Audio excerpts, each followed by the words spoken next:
Fotomedžioklė – tai smagus pažintinis stalo žaidimas skirtas norintiems pažinti Lietuvos gyvūnus bei gamtą. Žaidime tapsite gamtos fotografais, keliausite regioninio parko takais ir stengsitės užfiksuoti rečiausius gyvūnus, atsižvelgdami į metų laikus. 3 žaidimo versijos leis pasirinkti sudėtingumą. Pirmoje versijoje jūsų tikslas yra surinkti 50 ar daugiau taškų fotografuojant gyvūnus ir pirmajam grįžti iki automobilio. Pirmiausia, pasiruoškite žaidimui. Išskleiskite žaidimo lentą. Išrūšiuokite gyvūnų korteles pagal abėcėlę, suskirstydami jas į 8 arba 10 krūvelių lengvesniam gyvūnų suradimui. Išsirinkite norimos spalvos fotoaparatą bei figūrėlę ir pastatykite ją starto laukelyje prie automobilio. Žaidimą pradeda jauniausias arba burtų keliu išrinktas žaidėjas.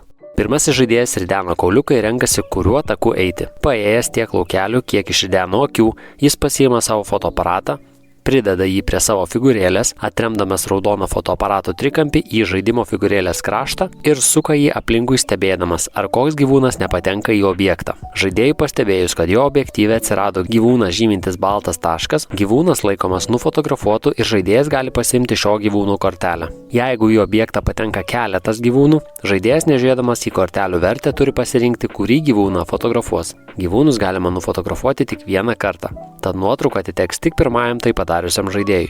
Atsidūrus laukelėje su gyvūnu ant tako, pirmiausia paimkite šio gyvūno nuotrauką. Kol šio gyvūno kortelė nepaimta, kitų gyvūnų fotografuoti šiame laukelėje negalėsite.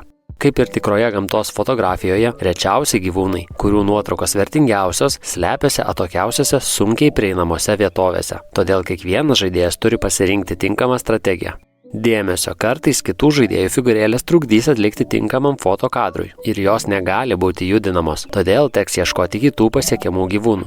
Nufotografavus gyvūną, skaičiuojama mažiausia kortelėje nurodyta vertė. Taškus galite rašyti telefone arba ant popieriaus lapo.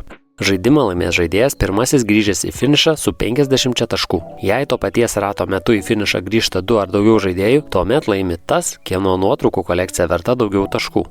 Atkreipkite dėmesį, jog finišuoti galite tik išridenus tikslų akių skaičių. Išridenus daugiau, teks paeiti ir grįžti atgal.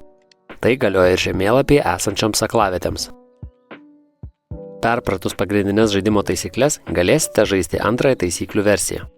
Šiame žaidime pridėkite 10 netikėtumo kortelių ir metų laikų suktuką su pažymėtu pavasariu. Nuo šiol kiekvienas žaidimo ratas vyksta nurodytą sezoną. Žaidėjai keliaus, fotografuos ir pelnys taškus tik už sezonui būdingus gyvūnus.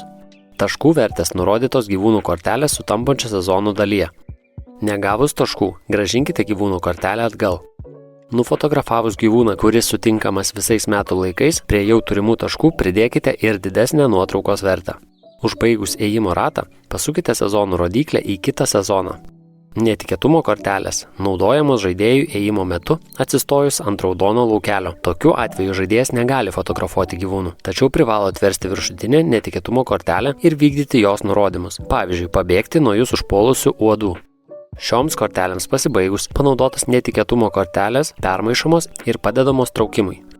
Žaidimą laimi žaidėjas pirmasis grįžęs į finišą su 100 taškų. Trečioje taisyklių versijoje sumaišykite visas gyvūnų korteles ir truputį praskleiskite kaladę. Kiekvienas žaidėjas, nematydamas gyvūnų pavadinimų, traukia korteles, kol jų bendra vertė tampa nemažesnė nei 50 taškų. Atverstas korteles dėkite priešais save. Ištraukus gegutės kortą atidėkite į šalį. Laikydamisi anksčiau pristatytų taisyklių, žaidimo eigoje stenkite surasti ir nufotografuoti pasislėpusius gyvūnus, kurie pavaizduoti ištrauktose kortelėse. Nufotografavus gyvūną, užverskite jo kortelę. Žaidimą laimės pirmasis nufotografavęs visus savo turimus gyvūnus ir grįžęs į finišo aikštelę. Gerų jums kadrų!